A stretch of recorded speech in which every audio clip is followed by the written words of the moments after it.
আসসালামু আলাইকুম সবাইকে আরেকটি নতুন ক্লাস নিয়ে হাজির হলাম। আজকে আমরা এইচএসসি হিসাব বিজ্ঞান দ্বিতীয় পত্র থেকে যৌথ মূলধনী কারবারের আর্থিক বিবরণী এই অধ্যায় থেকে একটি গুরুত্বপূর্ণ সৃজনশীল ম্যাথ সলভ করব। আজকে আমরা দিনাজপুর বোর্ড 2023 সালের প্রশ্ন নং 2 সমাধান করব। তাই চলো কথা না বাড়িয়ে প্রথমে প্রশ্নটা দেখে নেই। আমাদের প্রশ্নে কি বলা আছে আমরা যদি দেখি, আমাদের প্রশ্নে দেওয়া আছে আকরাম লিমিটেডের খতিয়ানের উদ্বৃত্ত সমূহ 31 ডিসেম্বর 2022। আমরা যখন আর্থিক বিবরণী প্রস্তুত করি আমাদের প্রশ্নে একটা রেওয়ামিল দেওয়া থাকে। রেওয়ামিল অর্থাৎ হিসাবের গাণিতিক শুদ্ধতা যাচাই করার জন্য হিসাবকাল শেষে খতিয়ানের সমাপনী জের দ্বারা একটা আমরা তালিকা পূরণ করে থাকি। যেহেতু এটি যৌথ মূলধনী কারবারের আর্থিক বিবরণী, তাই আমাদের এই রেওয়ামিলের ডেবিট দিকে যে দফাগুলো আছে এগুলা সম্পদ, ব্যয় এবং সংরক্ষিত আয়ের আইটেম। সংরক্ষিত আয়ের আইটেম কোনগুলো? লভ্যাংশ, আয়কর। আসলে এগুলো কিন্তু এক মালিকানা কারবারের রেওয়ামিলে আমরা দেখতে পাই না। এগুলোর বদলে আমরা এক মালিকানা কারবারের রেওয়ামিলে কি দেখতে পাই? উত্তোলন। ঠিক তেমনইভাবে ক্রেডিট দিকে আমরা যে আইটেমগুলো দেখি এগুলো দায়, আয়, শেয়ার মূলধন এবং এক্সট্রা যে আইটেমগুলো আছে সংরক্ষিত আয়ের আইটেম এবং মালিকানা সত্ত্বের আইটেম। এই এক্সট্রা আইটেমগুলো আমরা দেখতে পাই যে সাধারণ সঞ্চিতি, আয়কর সঞ্চিতি, তারপরে হচ্ছে সংরক্ষিত আয়। এগুলো কিন্তু আমরা এক মালিকানা কারবারের রেওয়ামিলে দেখতে পাই না। আর আমি দফাগুলো এখানে দেখলাম না, আমি একটু সামারি দিলাম যে যেহেতু এটা যৌথ মূলধনী কারবারের আর্থিক বিবরণী, আমাদের প্রশ্নের রেওয়ামিলে কি কি ভিন্নতা আছে এক মালিকানা কারবার থেকে। আমরা এখানে মূলত আর্থিক বিবরণী প্রস্তুতের লক্ষ্যে সমন্বয়গুলো পড়ে নিব। আমরা সমন্বয়গুলো মনোযোগ দিয়ে পড়ি। এক, সমাপনী মজুদ পণ্য 40,000 টাকায় মূল্যায়ন করা হয়েছে, যার মধ্যে আগুনে বিনষ্ট পণ্য 2,000 টাকা অন্তর্ভুক্ত আছে এবং যেহেতু এই কোম্পানিটা বিমা করা ছিল তাই বিমা কোম্পানি ওই 2,000 টাকার মধ্যে 1,000 টাকা ক্ষতিপূরণ দিতে সম্মত হয়েছে বা দিবে। ওকে। 2, সাধারণ সঞ্চিতি বাড়িয়ে 25,000 টাকা করতে হবে।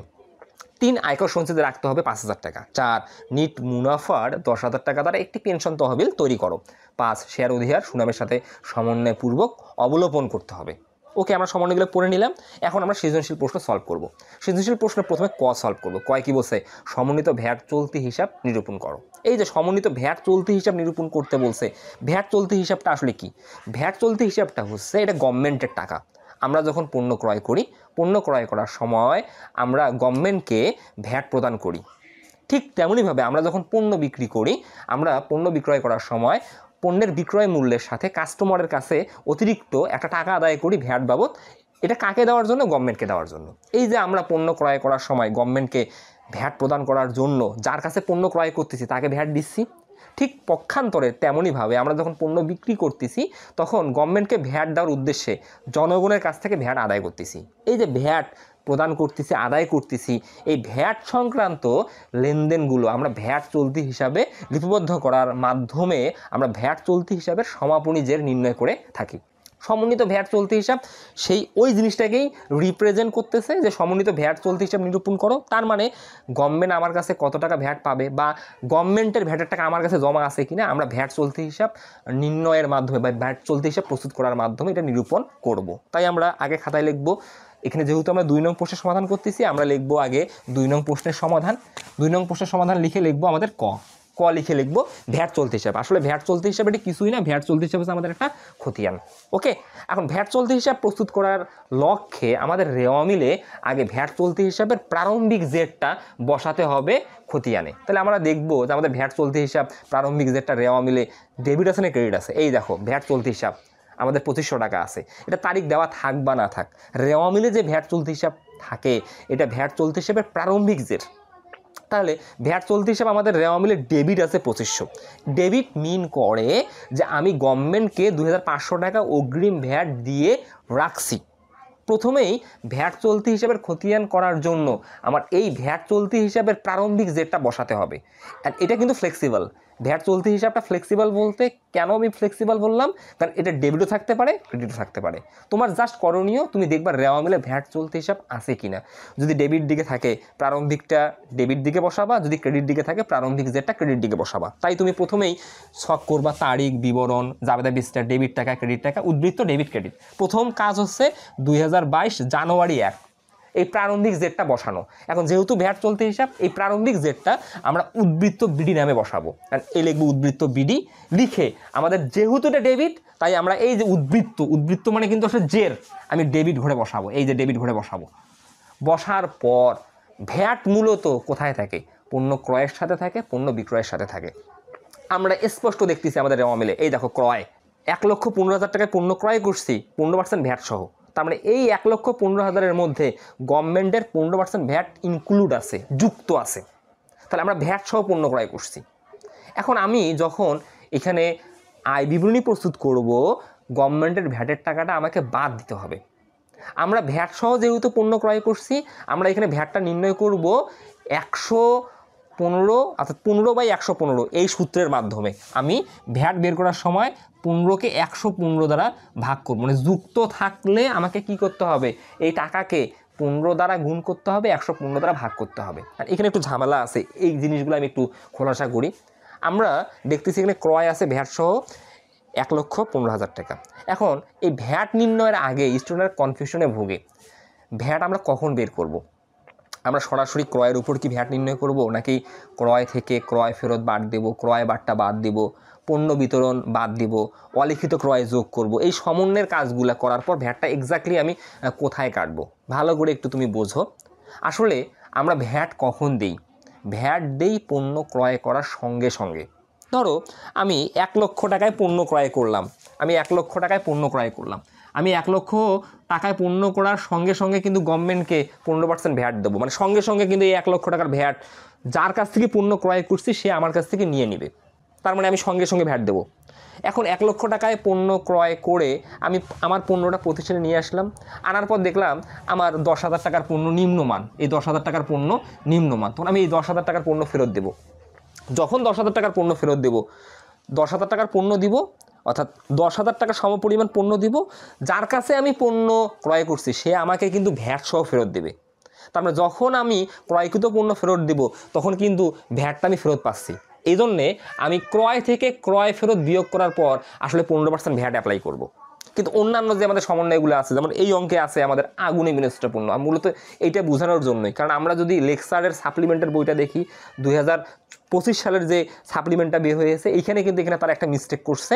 তারা ভ্যাট বের করছে এখানে 1,15,000 টাকা থেকে আগুনে বিনষ্ট পণ্য বিয়োগ করার পর।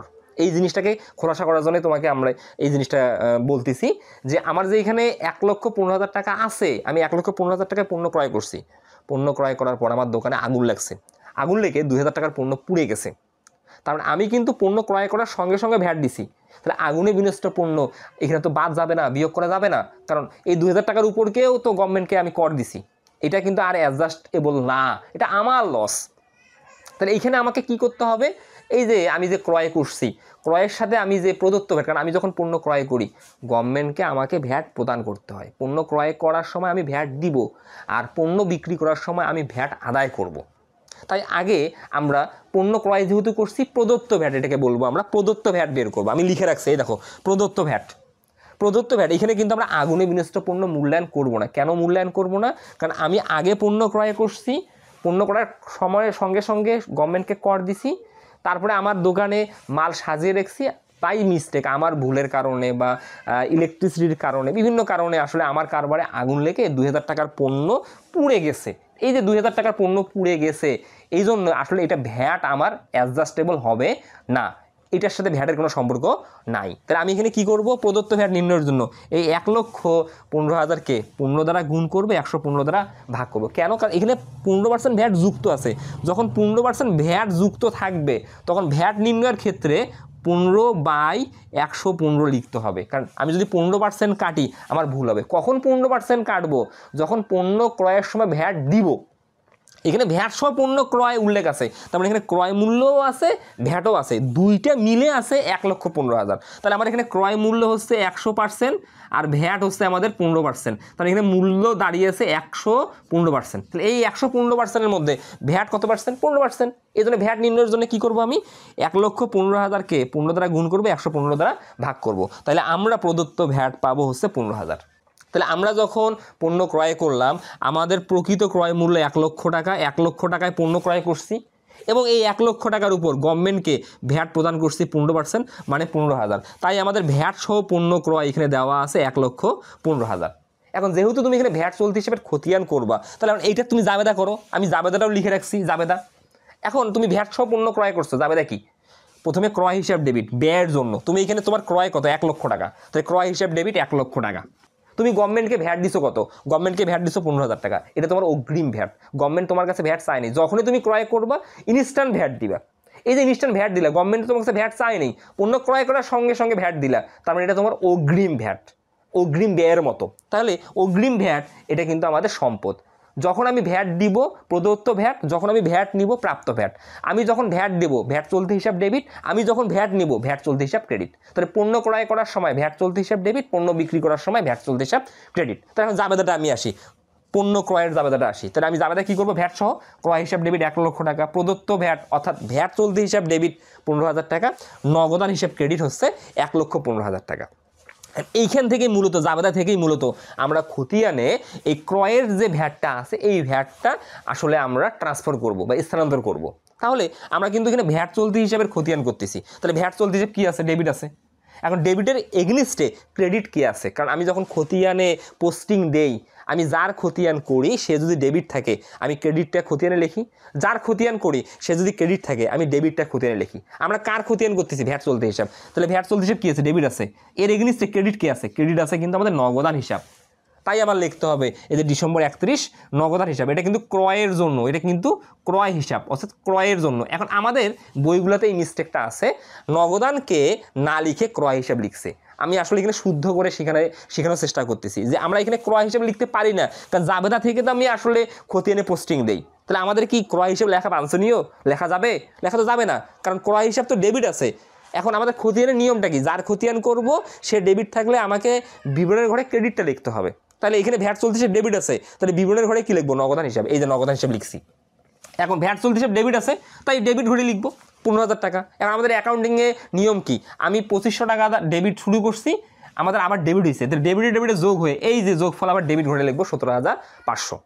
ঠিক তেমনইভাবে এই বছর আমরা পণ্য ক্রয় করছি কত টাকা একটু দেখি। আমরা পণ্য ক্রয় করছি আসলে ভ্যাট সহ 2,30,000 টাকা। এই দেখো বিক্রয় 15% ভ্যাট সহ, সেম সিস্টেম।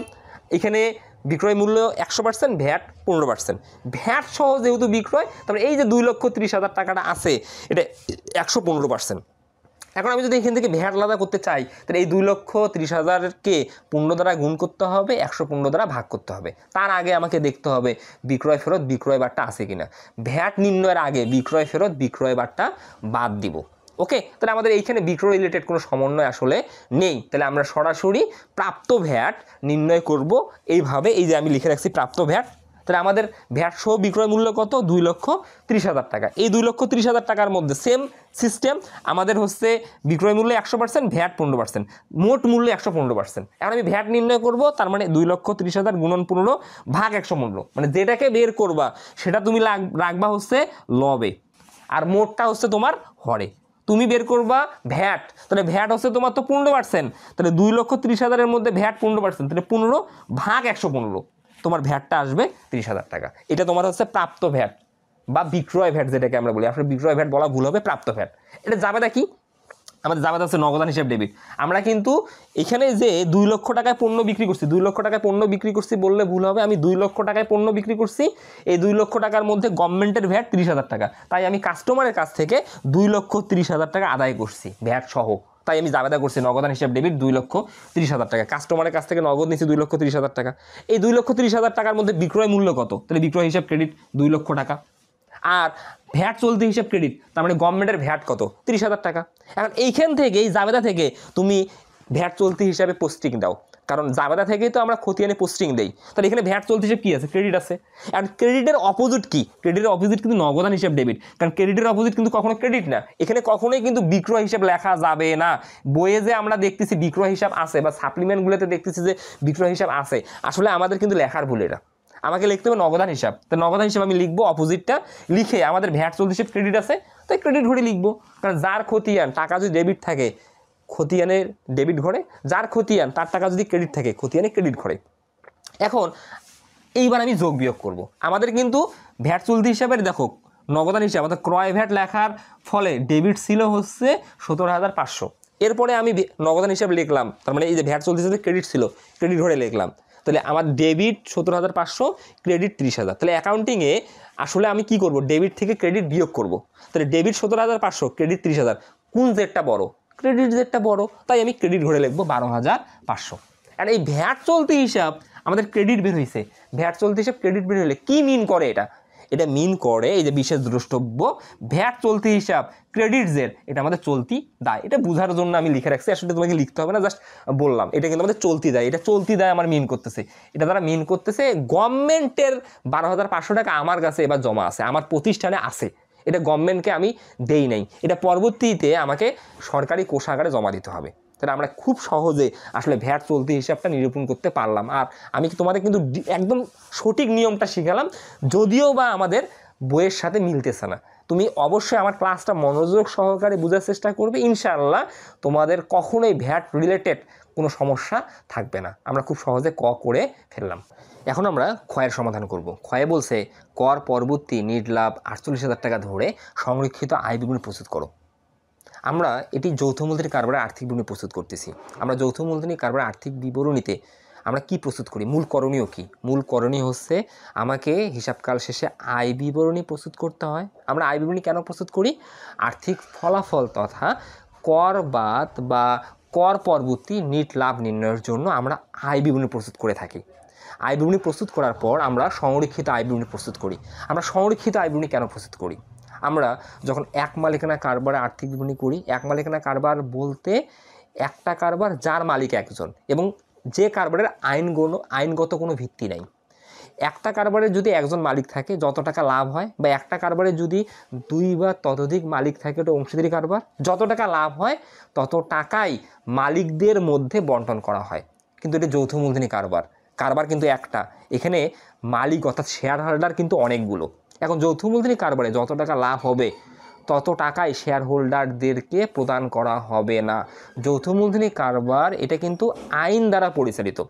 যৌথ মূলধনী কারবারে যত টাকা লাভ হবে ওই টাকাটা আগে সংরক্ষিত আয়ে গিয়ে যোগ হবে। তার মানে বিগত বছরের শেষে আমাদের একটা সংরক্ষিত আয়ের জের ছিল, ওই জেরের সাথে চলতি বছরের মুনাফাটা যোগ হয়ে মোট মুনাফা হবে।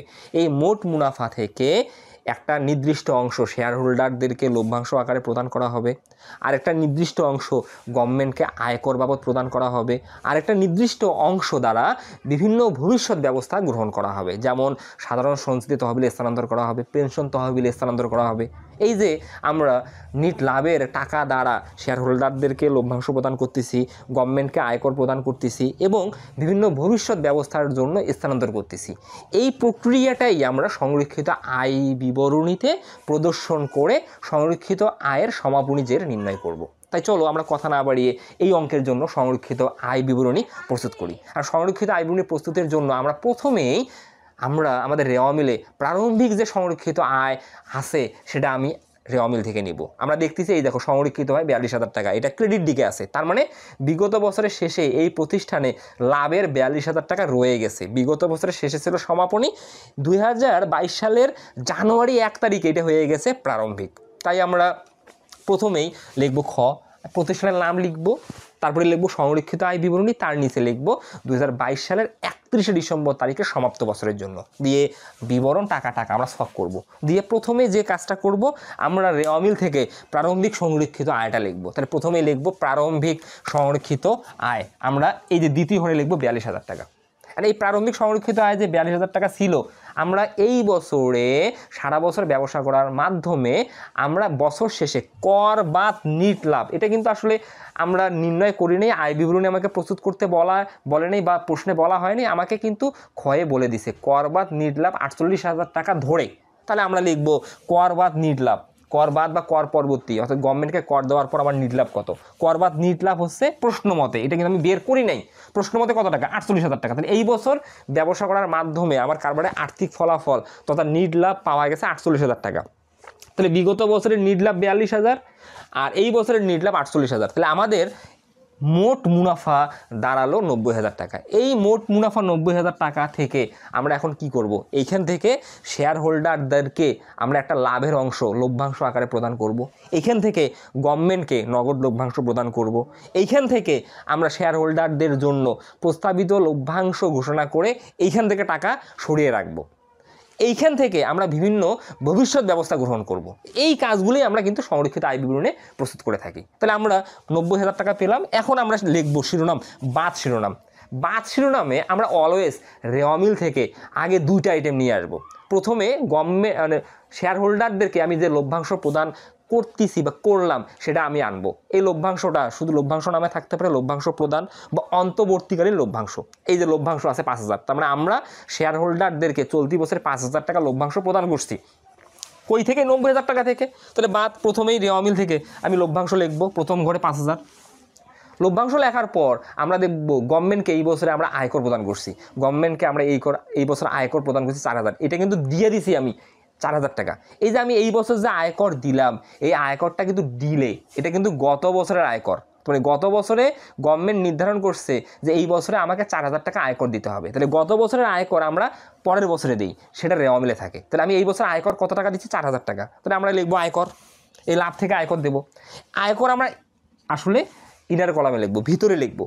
কেন? এই আয়কর থেকে আমাদের রেওয়ামিলে যদি পুরাতন আয়কর থাকে, এই যে রেওয়ামিলে আয়কর সঞ্চিতি, পুরাতন আয়কর সঞ্চিতি এটাকে বলি। এখন রেওয়ামিলে যেটা আয়কর সঞ্চিতি থাকে এটা পুরাতন আয়কর সঞ্চিতি। আসলে এইটা গত বছর আমরা লাভের টাকা থেকে সরিয়ে রাখছিলাম, এটা কিন্তু আমাদের গত বছরের ভবিষ্যৎ ব্যবস্থা ছিল। তাহলে গত বছর আমরা পরের বছর আয়কর দেওয়ার জন্য, তার মানে আমি কিন্তু এটা 22 সালের অঙ্ক করতেছি, একটু বেসিকটা তোমাকে জানতে হবে। আমি এখন অঙ্ক করতেছি 22 সালে, আমি 21 সালে আমরা নিট লাভ থেকে 3,000 টাকা আয়কর সরিয়ে রাখছিলাম। এই 3,000 টাকা যে আয়কর সরিয়ে রাখছিলাম, কেন রাখছিলাম জানো? 2022 সালে যখন আমি আয়কর দিব, 2022 সালে কত টাকা আয়কর দেওয়া লাগবে আমি জানতাম না। 2021 সালে আমরা ধরে নিছি 3,000 টাকা আয়কর আগামী বছর দিতে হতে পারে। আমি নিট লাভ থেকে এই 3,000 টাকা আয়কর সঞ্চিতি নামে সরিয়ে রাখছি। কিন্তু 2022 সালে এসে আমাকে আয়কর দিতে হচ্ছে কত? 4,000 টাকা। এই যে 4,000 টাকা যে আমি আয়কর দিব, মানে আমি দিয়ে দিছি অলরেডি। আমার গত বছর নিট লাভ থেকে সরিয়ে রাখছি কত? 3,000 টাকা। তাহলে আমি এই 90,000 টাকা থেকে আমি আর আয়কর দেবো কত? 1,000 টাকা। কারণ আমার তো 3,000 টাকা অলরেডি হাতে আছে, এটা কিন্তু আমাদের সরিয়ে রাখা টাকা। আয়কর সঞ্চিতিটা সরিয়ে রাখা টাকা, এটা পুরাতন আয়কর সঞ্চিতি। আমরা শিক্ষকরা কি বলি? যে আয়কর থেকে পুরাতন আয়কর সঞ্চিতি বিয়োগ করতে হয়। আমি তোমাকে বুঝাতে চাচ্ছি কেন বিয়োগ করতে হয়। কারণ এটা গত বছরের নিট লাভ থেকে তুমি সরিয়ে রাখছো, গত বছরে এই টাকাটা প্রদান করো নাই, কারণ এটা ডিলে হয়। তাহলে তুমি গত বছর কত টাকা সরিয়ে রাখছো? 3,000 টাকা। কেন? তুমি চলতি বছরে যখন আয়কর দিবা এই টাকা থেকে দিবা। কিন্তু তুমি কি চলতি বছরে 3,000 টাকা আয়কর দিচ্ছ না, তো তুমি আয়কর দিচ্ছ 4,000 টাকা। তাহলে এই বছরে তোমাকে এক্সট্রা আয়কর দিতে হবে কত? 1,000 টাকা। সেটা কই থেকে দিবা? তুমি 90,000 টাকা থেকে দিবা। তাহলে লিখবা আয়কর, ইনার কলামে 4,000 মাইনাস পুরাতন, এই জন্য পুরাতনটা বিয়োগ করি 3,000। তাহলে আমার এখন গভর্নমেন্টকে আয়কর দেওয়া লাগবে এইখান থেকে কত? 1,000। আসলে আমি মোট কিন্তু গভর্নমেন্টকে 4,000 টাকাই দিচ্ছি, এইখান থেকে মাত্র দিচ্ছি 1,000। তাহলে আমার আগের জমা ছিল 3,000, নতুন করে দিলাম 1,000, তাই গভর্নমেন্টকে আয়কর কত দেওয়া হলো? 4,000। তাহলে আমাদের কাজটা কি?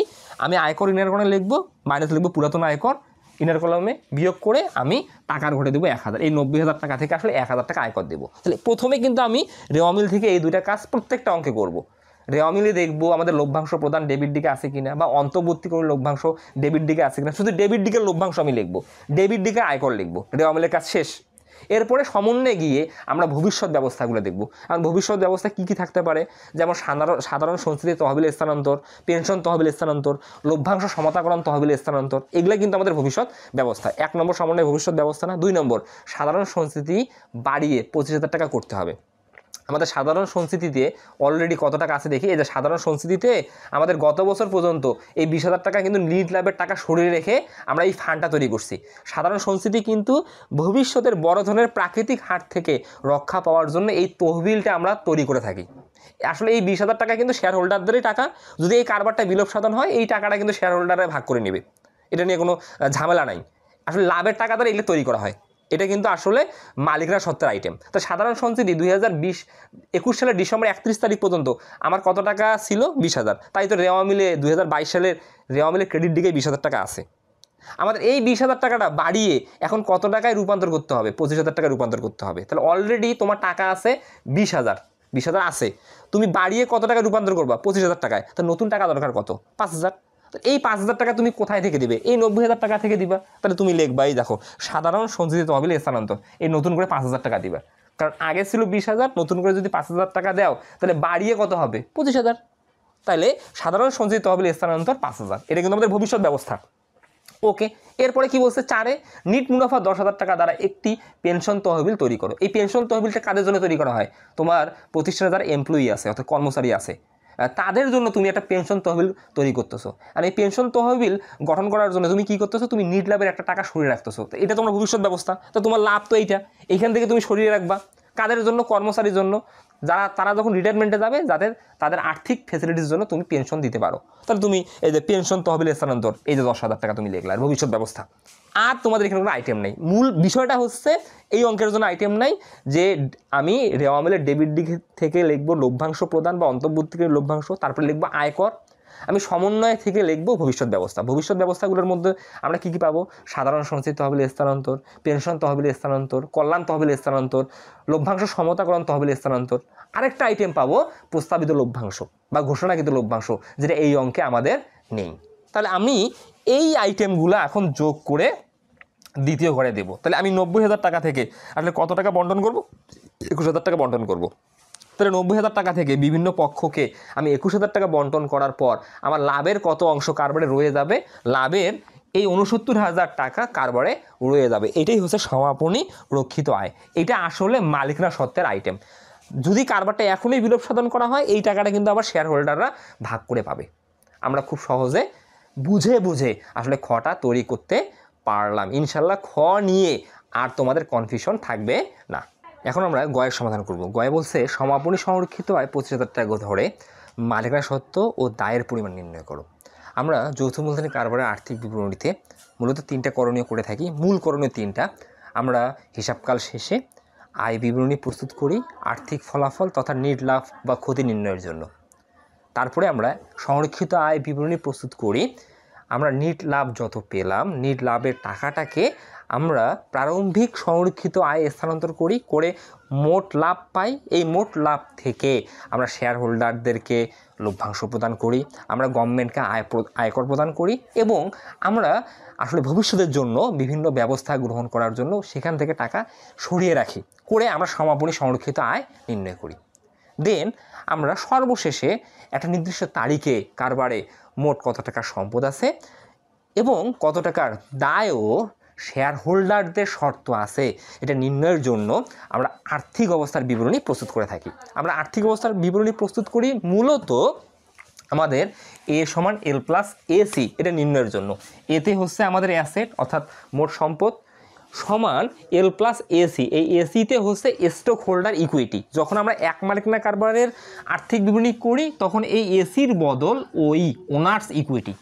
তার মানে যখন এক মালিকানা কারবার তখন ওনার্স ইকুইটি, যখন যৌথ মূলধনী কারবার তখন স্টক হোল্ডার ইকুইটি।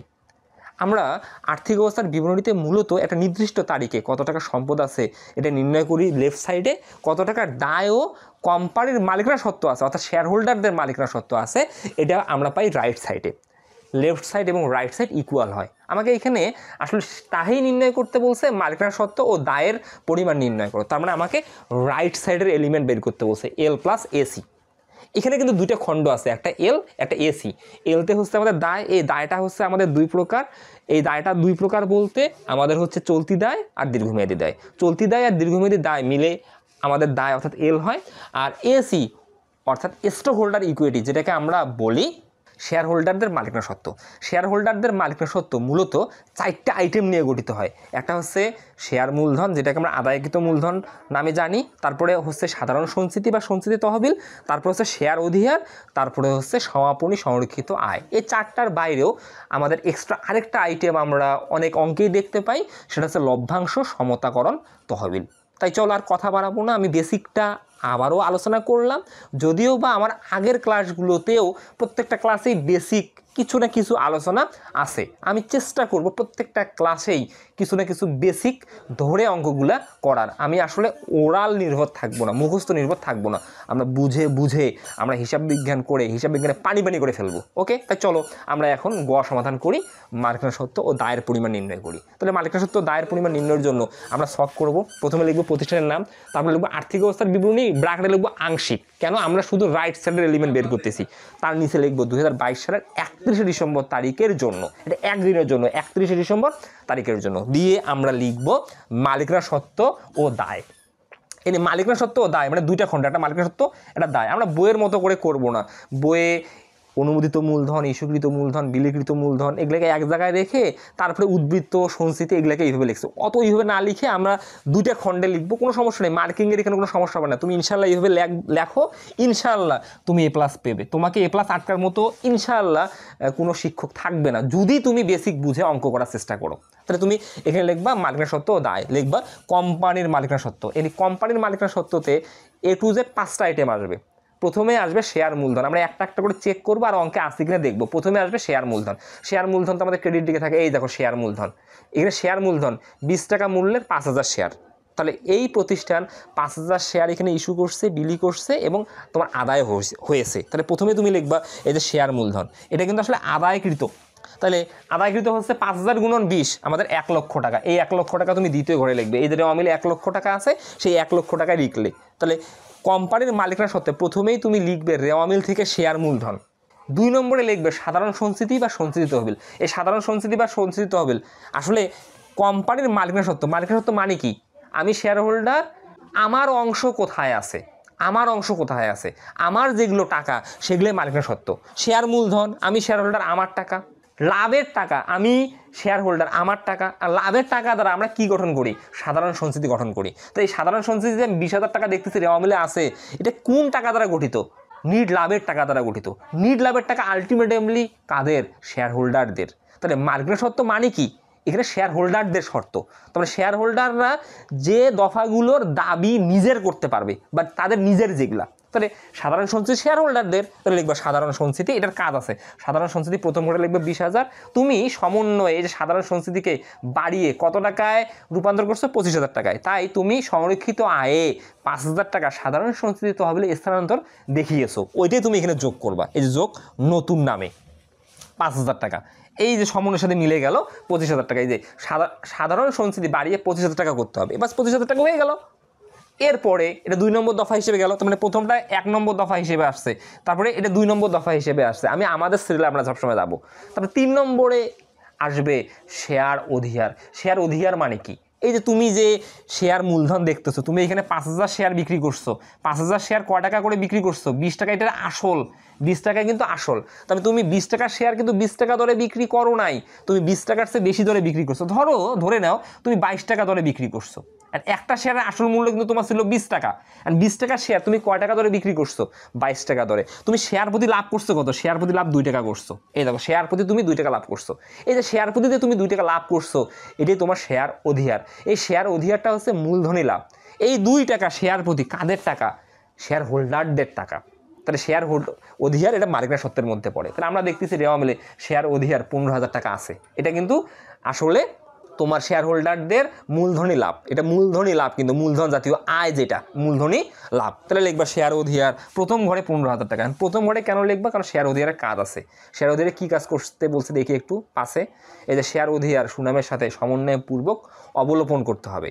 তাহলে শেয়ার অধিয়ারের টাকা সুনামের সাথে সমন্বয়পূর্বক অবলোপন করতে হবে। আমরা যদি রেওয়ামিলে দেখি সুনাম কত টাকা আছে, সুনাম 50,000 টাকা আছে। একটু তোমাদেরকে বুঝাই, সুনাম আছে 50,000 টাকা। এখন এই সুনাম যে 50,000 টাকা আছে, সুনাম মানে কি? অতি মুনাফার অংশ। সুনাম বলতে গুডউইলকে বুঝি আমরা। তাহলে আমাদের সুনাম হচ্ছে 50,000 টাকা, এটা হচ্ছে আমাদের স্থায়ী সম্পদ। এখন আমরা চলতি বছরে সুনাম অবলোপন করব 15,000 টাকা, মানে 15,000 টাকা অবলোপন করব। কিন্তু এই 15,000 টাকা চলতি বছরে আমরা ব্যয় হিসেবে চার্জ করব না। এই 15,000 টাকা আমি অবলোপন করব ঠিকই, কিন্তু এই 15,000 টাকা আমি অধিহারের টাকা দ্বারা অবলোপন করব। তার মানে আমি যখন এখানে আর্থিক অবস্থার বিবরণী করব, যখন আমি অ্যাসেট সম্পদ লিখবো, তখন লিখবো সুনাম 50,000 মাইনাস লিখবো শেয়ার অধিহার 15,000। তার মানে আমি অবলোপনটা আয় বিবরণীতে দেখাবো না, চলতি বছরে ব্যয়ের সাথে আমি যেটা চার্জ মানে ব্যয় হিসেবে চার্জ করতেছি না, অর্থাৎ আয়ের বিপক্ষে চার্জ করতেছি না, না করে এই 15,000 টাকা আমি কার নিছি? শেয়ার অধিহারের নিছি। তো যখন আমি আর্থিক অবস্থার বিবরণীতে সুনাম লিখবো, মাইনাস লিখবো শেয়ার অধিহার, 50,000 টাকা থেকে 15,000 টাকা বিয়োগ করে আমি সুনাম দেখাবো 35,000। আর আমি যখন শেয়ার অধিহার লিখবো, আমি কিন্তু অবলোপন দেখাইছি 15,000। কার টাকা? অধিহারের টাকা। অধিহারে কি আর টাকা আছে? ওটা তো আমি সুনামের সাথে অবলোপন করলাম, তাই আমি লিখবো শেয়ার অধিহার মাইনাস সুনাম অবলোপন। এই যে 15,000 টাকা বিয়োগ করে আমি অধিহারকে 0 দেখাবো। তাহলে অধিহার তো আর নাই, এটাকে আমি সমন্বয় সাধন করলাম, সুনামের সাথে সমন্বয় সাধন করলাম। এটার কাজটা কি? আমি যখন সুনাম লিখবো সম্পদে মাইনাস লিখবো শেয়ার অধিহার, আমি যখন লিখবো শেয়ার অধিহার মাইনাস লিখবো সুনাম অবলোপন, তাহলে শেয়ার অধিহারের টাকাটা শূন্য হয়ে যাবে। ওকে, তাহলে আমাদের শেয়ার অধিহারের কাজ শেষ। এরপরে আমরা 4 নম্বর দফা হিসেবে আনবো সমাপনী সংরক্ষিত আয়ের জের, যেটা আমরা আসলে এখানে গয়ে দেখতেছি আমাদের প্রশ্নে দেওয়া আছে। এই দেখো সমাপনী সংরক্ষিত আয় 25,000 টাকা ধরে স্পষ্ট দেওয়া আছে যে সমাপনী সংরক্ষিত হয় 25,000 টাকা। এটা নর্মালি কিন্তু ক্ষয়ে বের করছি আমরা, ক্ষয়ে যেটা বের করছি সেটা কিন্তু আমরা নিলাম না, আমাদের গয়ে যেমনটা বলা আছে সেটা দ্বারাই করব।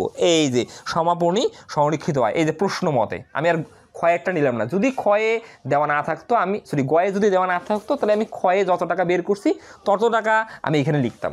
যেহেতু আমার প্রশ্নে বলা আছে আমি এর বাইরে যেতে পারবো না, তাহলে লিখবো সমাপনী সংরক্ষিত হয় প্রশ্ন মতে আমি লিখবো 25,000। এর বাইরে আমাদের কোম্পানির মালিকানা সত্ত্ব হিসেবে অর্থাৎ শেয়ার হোল্ডারদের মালিকানা সত্ত্ব হিসেবে আরেকটা দফা আমি আনবো, এর বাইরে দফা নাই, সেটা হচ্ছে লভ্যাংশ সমতাকরণ তহবিল। এই 5টা আইটেমকে মিলে আমরা শেয়ার হোল্ডারদের মালিকানা সম্পত্তির টোটাল অ্যামাউন্টটা জানি। তাহলে কোম্পানির মালিকানা সত্ত্ব এই অঙ্কের জন্য আমরা দেখতেছি আমাদের 1.5 লক্ষ টাকা। তাহলে আমাদের কিন্তু একটা দফায় যে SE পাওয়া হয়ে গেল। এখন আমাকে L খুঁজে বের করতে হবে। L মানে লাইবিলিটিস, যেটা বাংলা হচ্ছে দায়।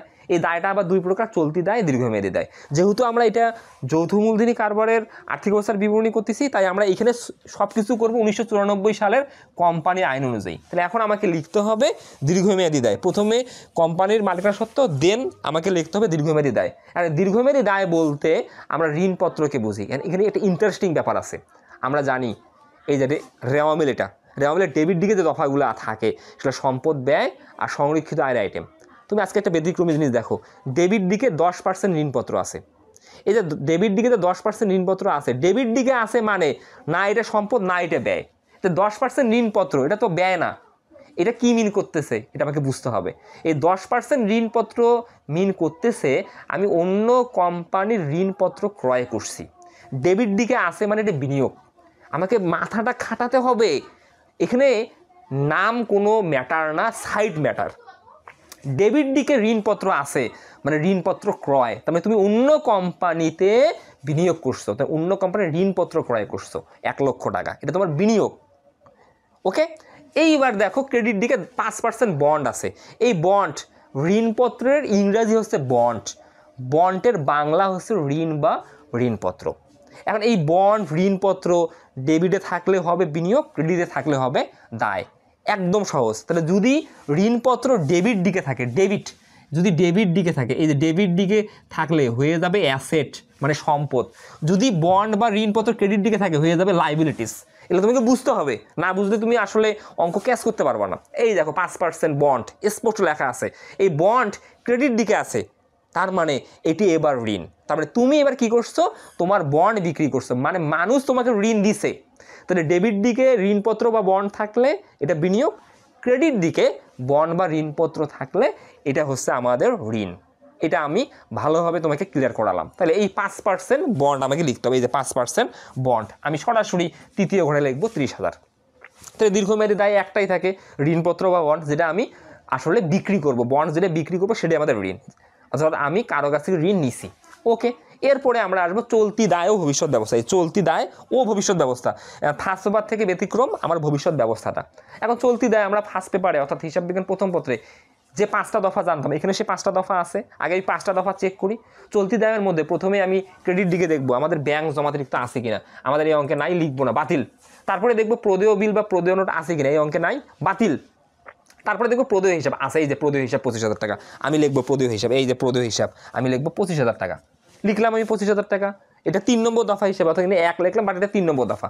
4 নম্বরে আমি আনবো বকেয়া ব্যয়। আর এখানে আরেকটা ইন্টারেস্টিং ব্যাপার আছে, এই যে 5% বন্ড, আমি কিন্তু 5% সুদে ঋণ নিছি। কবে নিছি? 31/12/2022। আমি কিন্তু এখানে হিসাবকালটা আমাদের 2022 সালের ডিসেম্বর 31 তারিখের। তাহলে আমি ঋণও নিছি 2022 সালের ডিসেম্বর 31 তারিখে। তাহলে এটার কি কোনো সুদ আমরা ধরবো? কারণ এখানে তো কোনো দিন আর অবশিষ্ট নাই। কারণ সুদের নিয়ম কি, আমি যেদিন ঋণ নিব সেদিন থেকে হিসাবকাল পর্যন্ত আমার কয় দিন, ততদিনে আমি সুদ দেখাবো। তাহলে আমি এখানে 5% যে বন্ড বলতে তো ঋণ, আমি ঋণ নিছি কবে নিছি? 31/12/2022 তারিখে, 22 সালের। তাহলে আমি তো এখানে 1 টাকাও সুদ ধরবো না। তাহলে এই জন্যে বকেয়া ঋণের সুদ আমাদের এই অঙ্কে নাই, বাতিল। তারপরে আমরা জানি কি থাকে, চলতি দায় হিসাবে অনুপার্জিত আয় বা অগ্রিম আয় এটাও এই অঙ্কে নাই। তাহলে আমাদের চলতি দায় শুধু এখানে একটা পেলাম, প্রদেয় হিসাব কত টাকা পিসি 25,000 টাকা। আজকের অঙ্কে আমাদের একটা রেয়ার চলতি দায় আছে, সেটা হচ্ছে ভ্যাট চলতি হিসাবে ক্রেডিট জের। আমরা জানি ভ্যাট চলতি হিসাব যদি ডেবিট জের প্রকাশ করে এটা চলতি সম্পদ, ভ্যাট চলতি হিসাব যদি ক্রেডিট জের প্রকাশ করে এটা চলতি দায়। আমি কিন্তু এটা কয়ে অলরেডি বুঝিয়েছি, এই যে ভ্যাট চলতি হিসাব এটা ক হতে প্রাপ্ত, আমাদের চলতি দায় প্রকাশ করছে 12,500, কয়ে কিন্তু আমি এটা বুঝিয়ে আসছি। ওকে, আমাদের এই দুইটা কিন্তু নর্মালি চলতি দায়। এখন আমি আনবো ভবিষ্যৎ ব্যবস্থা। এখন ভবিষ্যৎ ব্যবস্থা হিসাবে আমি প্রথমেই আনবো নতুন আয়কর সঞ্চিতি। এই যে নতুন আয়কর সঞ্চিতি কিন্তু সমন্বয় আছে, এই দেখো আমাদের সমন্বয় স্পষ্ট বলা আছে 3-এ আয়কর সঞ্চিতি রাখতে হবে 5,000 টাকা। এটা নর্মালি এই কাজটা আমি কোথায় করব? এই কাজটা দুইবার। একবার আমি যখন আয় বিবরণী প্রস্তুত করব, আয় বিবরণীতে আমি আগে কর পূর্ব মুনাফা বের করব। ধরো আমি একটা কর পূর্ব মুনাফা পেয়েছিলাম, আমি 85,000 টাকা। আমি আয় বিবরণী করার মাধ্যমে 2022 সালে ধরো কর পূর্ব মুনাফা 85,000 টাকা বের হয়েছে। এখন এই 85,000 টাকার উপর গভর্নমেন্টকে তো কর দেওয়া লাগবে। করের সিস্টেম, যে বছরে আয় করব আগামী বছর হচ্ছে কর বছর, মানে আগামী বছর কর দেব। তাহলে চলতি বছরের কর কিন্তু চলতি বছরে দেবো না, চলতি বছরের কর আগামী বছর দেব। তাহলে এই বছর আমি কর পূর্ব মুনাফা পেলাম 85,000 টাকা, আর আগামী বছর কত টাকা কর দেওয়া লাগবে এটা গভর্নমেন্ট নির্ধারণ করে দেবে বা আমি পরবর্তীতে নির্ধারণ করব। কিন্তু আপাতত আগামী বছর কর দিব 5,000 টাকা ধরে আমরা আয়কর সঞ্চিতি রাখবো। এই যে আয়কর সঞ্চিতি, এটা মূলত ভবিষ্যৎ ব্যবস্থা। আর এই আয়কর সঞ্চিতিটাকে সমন্বয় থাকলে আমরা বলি নতুন। তাহলে আমরা এখন এটা লিখবো কর পূর্ব মুনাফা, লিখবো মাইনাস নতুন আয়কর সঞ্চিতি। আমি 5,000 টাকা বিয়োগ করে আমরা কর বাদ মুনাফা কিন্তু 80,000 টাকা দেখাই, এই 80,000 টাকা দেখাই, যেটা আমাদের ক্ষয়ে ছিল। দেখো আমাদের এই যে কর পরবর্তী নিট লাভ এইটা ছিল, কিন্তু সেই কথাটাই আমি এটা বলতেছি যে ধরো আমাদের কর পূর্ব মুনাফা বের হয়েছে 85,000, এটা কর পূর্ব মানে কর দেওয়ার আগে। এই 85,000 টাকা থেকে আমাকে কর ভবিষ্যতের জন্য করের জন্য রাখলাম 5,000, মানে আগামী বছর কর দেবো 5,000, মনে করলাম আগামী বছর কর দেওয়া লাগবে 5,000। তাহলে এখন আমার কর বাদ মুনাফা কত? 80,000, এই মূল বিষয়টা। তাহলে এই যে কর আয়কর সঞ্চিতি রাখতে হবে, এটা নতুন আয়কর সঞ্চিতি, এটা আগামী বছরে কর দেওয়ার জন্য রাখলাম। তো এইটাই তোমার ভবিষ্যৎ ব্যবস্থা, মানে আমাদের দায়। এই যে নতুন আয়কর সঞ্চিতি এই 5,000 টাকা, এটা বুঝতে হবে তোমাকে। ওকে, তারপরে আমাদের আরেকটা সমন্বয় আছে ভবিষ্যৎ ব্যবস্থা, সেটা হচ্ছে পেনশন তহবিল স্থানান্তর। কারণ পেনশন তহবিল কাদের জন্য তুমি রাখতেছো? কোথায় আছে পেনশন তহবিল? আছে তোমার 4-এ। এই যে নিট মুনাফা 10,000 টাকা তার একটি পেনশন তহবিল তৈরি করো। এই পেনশন তহবিল তো তুমি কর্মচারীর জন্য গঠন করতেছো, তুমি মালিক। এই টাকাটা তোমার জন্য তৈরি করা হচ্ছে না, এটা কাদের জন্য? কর্মচারীদের জন্য। তাহলে এটা তোমাদের ভবিষ্যৎ ব্যবস্থা দায়। এই যে লিখবা পেনশন তহবিল কত টাকা? 10,000 টাকা। তাহলে এইখানে আর কোনো ভবিষ্যৎ ব্যবস্থা নাই। এখন এই আইটেমগুলো যোগ করবা। আরেকটা ভবিষ্যৎ ব্যবস্থা আমরা নিয়মিত দেখি অঙ্কে, সেটা প্রস্তাবিত লভ্যাংশ। এখন আমি যদি এই আইটেমগুলো যোগ করি তাহলে পাবো 52,500। এখন 1,30,000 আর 52,500 যোগ করলে আমরা যোগফল পাবো 2,32,500। এই যে 2,32,500 যোগফল পেলাম, এইটাই হচ্ছে এল প্লাস এসি। আমি আবারও বলতেছি, প্রথমে আমরা এসি বের করছি, অর্থাৎ শেয়ার হোল্ডারদের মালিকের সত্ত্ব বের করলাম, আমাদের 1,50,000 টাকা। এল দুটা সমষ্টি, এল হচ্ছে একটা, এটা হচ্ছে দীর্ঘমেয়াদী দায়, এটা হচ্ছে চলতি দায় ভবিষ্যৎ ব্যবস্থা। তাহলে আমি এই এসি আর এল যোগ করে আমরা মোট পেলাম 2,32,500 টাকা। এটাই হচ্ছে মোট মালিকানা সত্ত্ব দায়। আমরা খুব সহজে গ করে ফেললাম। তোমরা যদি এই অঙ্কটা শুরু থেকে শেষ পর্যন্ত দেখো, ইনশাল্লাহ উপকৃত হবে। আজকে এই পর্যন্ত তোমরা ভালো থাকবে, সুস্থ থাকবে এবং আমার জন্য বেশি বেশি করে দোয়া করবে যাতে আমি সুস্থ থাকতে পারি এবং তোমাদের জন্য অনেক অনেক বেশি বেশি হিসাব বিজ্ঞানের উপর ক্লাস করাতে পারি, যাতে হিসাব বিজ্ঞান পানি পানি হয়ে যায়।